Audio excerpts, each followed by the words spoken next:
Hello दोस्तों, कैसे हैं आप लोग। मेरा नाम है अभिषेक गौतम और अभी आप देख रहे हैं मास्टर जी फिजिक्स वाले यूट्यूब चैनल। हम इस चैनल पर फिजिक्स को पढ़ते हैं, सीखते हैं और समझते हैं।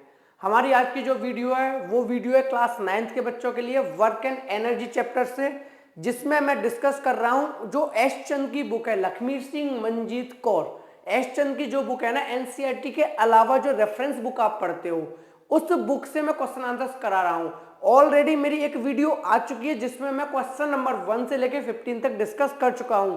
उसका लिंक आपको डिस्क्रिप्शन में मिल जाएगा, तो वहां से आप पहले मेरी वो वाली वीडियो देखो क्वेश्चन नंबर 1 से लेकर क्वेश्चन नंबर 15 तक। आज मैं स्टार्ट करा रहा हूं क्वेश्चन नंबर 16 से। तो क्लियर हो गया आपको? ठीक है, तो अब स्टार्ट करते हैं अपनी वीडियो। क्वेश्चन नंबर 16 को स्टार्ट करते हैं। क्वेश्चन नंबर 16 क्या है हमारा? क्वेश्चन नंबर 16 है two bodies A and B, two bodies A and B of equal masses are kept at height h। यानी दो बॉडी है इक्वल मास की। अगर एक बॉडी है जिसका मास m है, एक और बॉडी है जिसका मास m है, जो कि इक्वल हाइट पर है, यानी ये भी h हाइट पर है, ये भी h हाइट पर है। ठीक है, जिस नहीं two body A and B equal masses are kept at height h and 2h, यानी मास सेम है, हाइट अलग अलग है। मास तो दोनों का सेम है, हाइट अलग अलग है। अगर इसकी हाइट h मानू तो इसकी हाइट है मेरे भाई 2h। ठीक है, तो h and 2h respectively. Okay, यानी ये बॉडी A मान लेता हूं, ये बॉडी B मान लेता हूं। तो आपको क्वेश्चन समझ में आया? एक बॉडी A है जिसका मास m है, सेम मास है, तो B बॉडी का भी मास सेम है। Kept at height h and 2h, यानी एक बॉडी h हाइट पर रखी है, एक बॉडी 2h हाइट पर रखी हुई है। What will be the ratio of their potential energies? तो पहले तो हम दोनों का पोटेंशियल एनर्जी निकालते हैं। तो A बॉडी की पोटेंशियल एनर्जी कितनी होगी? हम जानते हैं पोटेंशियल एनर्जी होता है mgh। और बी बॉडी की पोटेंशियल एनर्जी क्या होगी? देखो मेरे भाई, मास तो सेम ही है, यानी m रहेगा। g is the acceleration due to gravity, जिसकी वैल्यू भी सेम रहेगी, लेकिन h कितना है यहाँ पर? 2h। तो जब इसे सॉल्व करेंगे तो g हो जाएगा 2mgh। तो अगर a और b के रेशियो की बात करें, a और b के हम रेशियो की बात करें तो रेशियो कितना आएगा? ऊपर वाला है mgh, नीचे है 2mgh। और आप यहां से देख सकते हो mgh से mgh कट गया, ऊपर 1 बचा, यानी a और b का जो रेशियो आ गया वो आ गया 1:2। यानी जैसा कि इन्होंने पूछा था कि दोनों की पोटेंशियल एनर्जी का क्या रेशियो होगा, तो मेरे भाई रेशियो होगा 1:2। क्लियर है? आगे बढ़ते हैं। अगर आपको आंसर नोट डाउन करना हो तो आप यहां से नोट डाउन कर सकते हैं। बाकी मैं इसकी जो पीडीएफ है उसको मैं डिस्क्रिप्शन में भी दे दूंगा, तो आप सीधा मेरी पीडीएफ को एक्सेस करके सीधा अपने नोटबुक में नोट डाउन कर सकते हैं। ठीक है, तो आप यहाँ सीधा समझ लो, इसकी जो पीडीएफ है वो आपको डिस्क्रिप्शन में मिल जाएगी, लिंक पे क्लिक करके आप पीडीएफ को ले लीजिएगा। नेक्स्ट क्वेश्चन हमारा, what is the kinetic energy of a body of mass 1 kg। Body का जो मास है वो है मेरे भाई 1 kg। ठीक है, हमसे पूछी है what is the kinetic energy moving with the speed of 2 metre per second, यानी जो स्पीड है वो उसकी है 2 मीटर पर सेकंड। तो पूछा गया है कि काइनेटिक एनर्जी क्या होगी। तो आप लोगों को काइनेटिक एनर्जी का फॉर्मूला पता है? अगर नहीं पता है तो काइनेटिक एनर्जी का जो फॉर्मूला होता है वो होता है मेरे भाई हाफ mv²। क्या होता है? Half mv²। तो जैसे मैं यहाँ पे वैल्यू पुट करूंगा तो मेरा मास कितना गिवन है? 1 kg। हाँ, एक चीज और देखना, फिजिक्स के अंदर जब भी न्यूमेरिकल करो तो जो भी फिजिकल क्वांटिटीज आप यूज कर रहे हो वो सारी की सारी क्वांटिटीज अपनी अपनी एसआई यूनिट में होनी चाहिए, अपनी अपनी एसआई यूनिट में होनी चाहिए। मतलब क्या? देखो, मास की एसआई यूनिट क्या होती है? केजी। ठीक लिखा है, अगर ग्राम लिखा होता तो केजी में पहले बदलना पड़ता।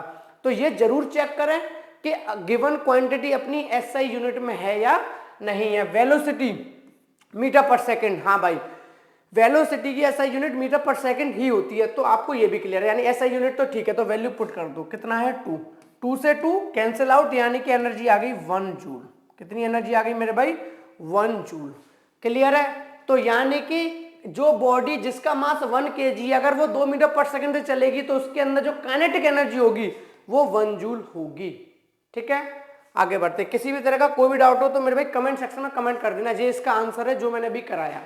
ठीक है, नोट डाउन करना हो तो यहां से नोट डाउन करना। फिर भी बता रहा हूं, मैंने पीडीएफ का लिंक डिस्क्रिप्शन में दे दिया, वहां से सीधा पीडीएफ डाउनलोड कर लो। आगे, is potential energy a vector scalar quantity. Potential energy scalar है या वेक्टर क्वांटिटी? ये वाला क्वेश्चन पहले वाली वीडियो में भी आ रखा है, वहां पे पूछा था काइनेटिक एनर्जी स्केलर है या वेक्टर है, वर्क स्केलर है या वेक्टर है। तो मेरे भाई work kinetic energy, potential energy सब कुछ सेम है। तो वर्क स्केलर है तो काइनेटिक एनर्जी भी स्केलर, काइनेटिक एनर्जी स्केलर है तो पोटेंशियल एनर्जी भी स्केलर क्वांटिटी है। अब स्केलर क्वांटिटी क्या होती है, वेक्टर क्वांटिटी क्या होती है, ये मत पूछना, ये मैंने पहली वीडियो में ही बताया हुआ है, अच्छे से डिस्क्राइब किया था। अगर नहीं पता तो थोड़ा सा बस बता दे रहा हूँ। स्केलर क्वांटिटी में मेरे भाई मैग्नीट्यूड होता है, वेक्टर क्वांटिटी में मैग्नीट्यूड विद डायरेक्शन होता है।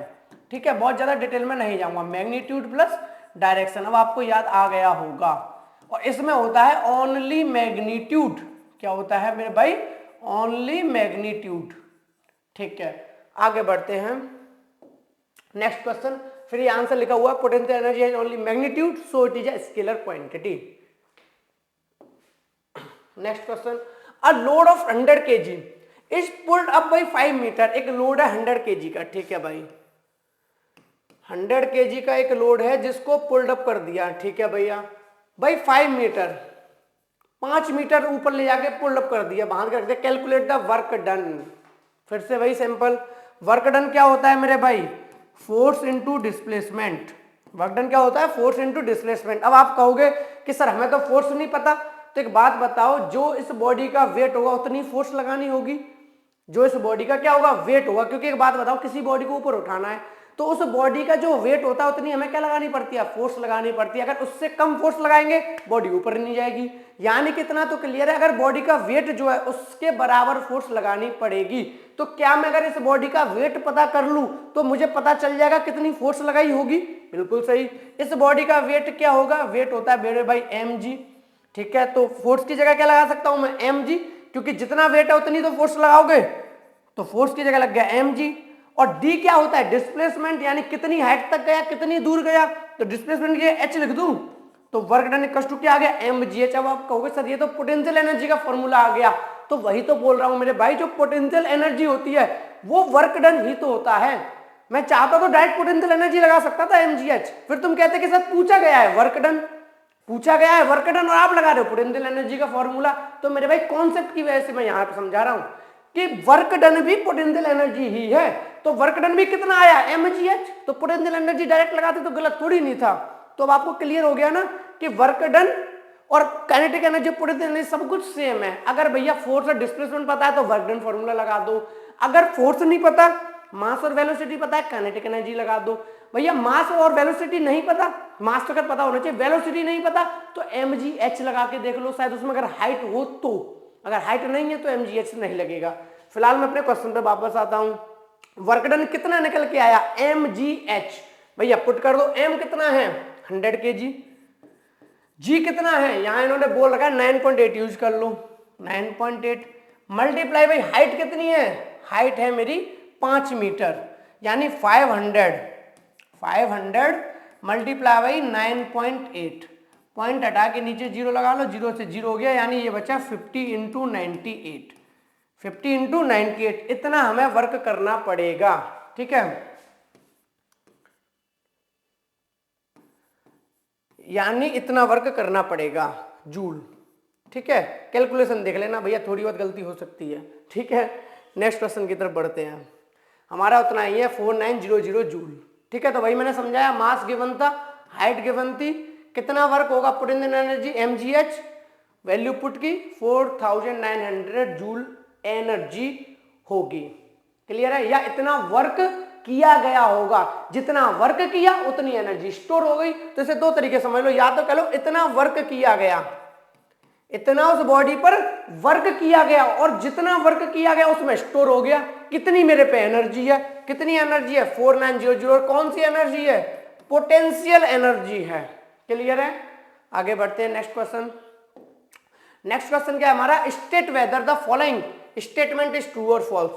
पूछा गया है ट्रू और फॉल्स, इसमें तो आप बहुत ज्यादा अच्छे ही हो, क्योंकि ट्रू और फॉल्स में क्या होता है, तुक्का मारना होता है, तुक्का मार दो, पहले बोलो ट्रू, अगर ट्रू नहीं हुआ तो फिर तो फॉल्स है ही है, या पहले बोल दो फॉल्स, फॉल्स नहीं हुआ तो ट्रू है ही है लेकिन ऐसा नहीं करना होता, ठीक है। कुछ कॉन्सेप्ट नाम की भी चीज होती है। तो स्टार्ट करते हैं। तो हमारा पूछा गया ट्रू और फॉल्स पूछा गया है, ठीक है भाई। The potential energy of a body of mass 1 kg kept at a height of 1 metre is 1 joule. ये कह रहा है कि एक बॉडी है जिसका मास 1 kg है, एक बॉडी है जिसका मास 1 kg और 1 मीटर दूर रखी गई है। कितने दूर रखा गया है, हाँ 1 kg है, kept at a height of 1 metre, हाँ 1 मीटर दूर रखी है, उसका पोटेंशियल एनर्जी 1 जूल होगा। तो भैया इस पर भरोसा नहीं करते, हम खुद ही निकाल लेते हैं। ठीक है, पोटेंशियल एनर्जी का फॉर्मूला क्या होता है, mgh। ठीक है, कितना बॉडी का मास 1 kg लगा दिया, g की वैल्यू 10 ले लो, h कितना है 1 मीटर।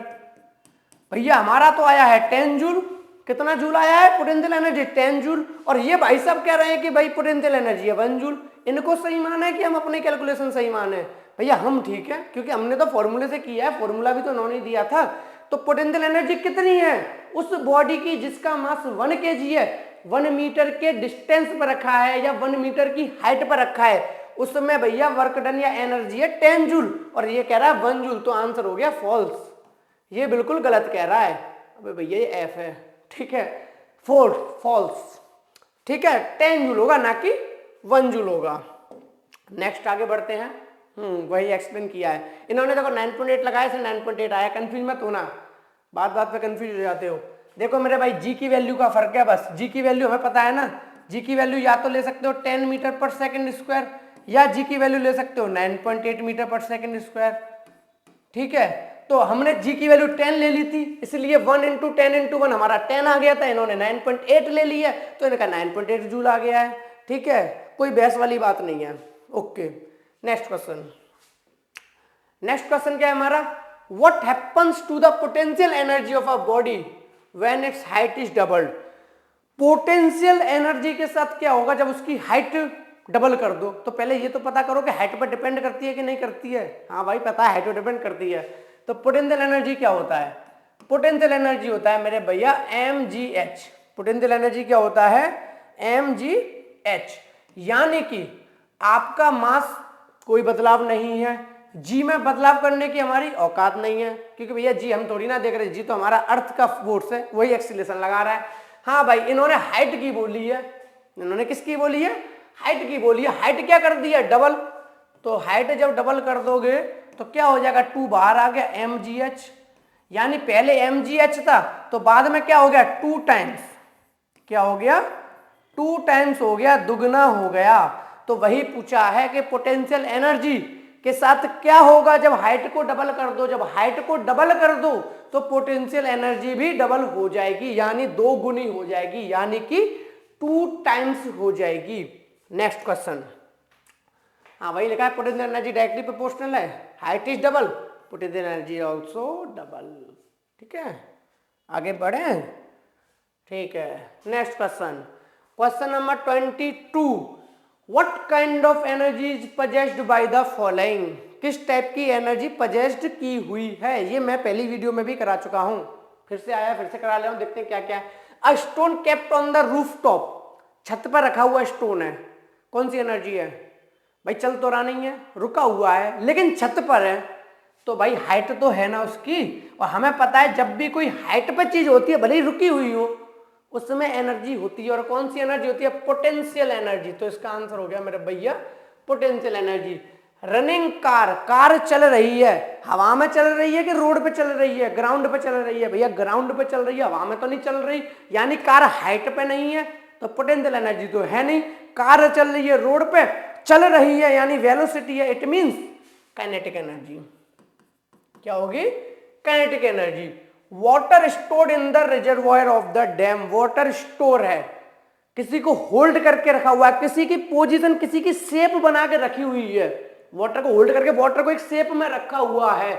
तो ऐसी एनर्जी कौन सी होती थी, पोटेंशियल एनर्जी। जब स्टोर या रबर को स्ट्रेच करके रखते थे, कौन सी एनर्जी होती थी, पोटेंशियल एनर्जी। अगर किसी की शेप को चेंज करके रखो, ठीक है, पोटेंशियल एनर्जी। तो यहां पे कौन सी एनर्जी होगी, पोटेंशियल एनर्जी।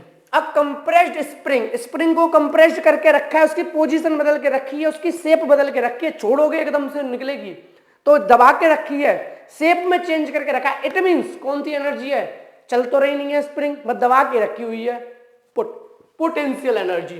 कौन सी एनर्जी होगी मेरे भाई, potential energy. Next, a stretch rubber band को स्ट्रेच करके रखा हुआ है, चल रहा है रबर बैंड, नहीं चल रहा, सिर्फ स्ट्रेच करके रखा है, स्ट्रेच करके रखा है ना, तो सिर्फ पोटेंशियल एनर्जी।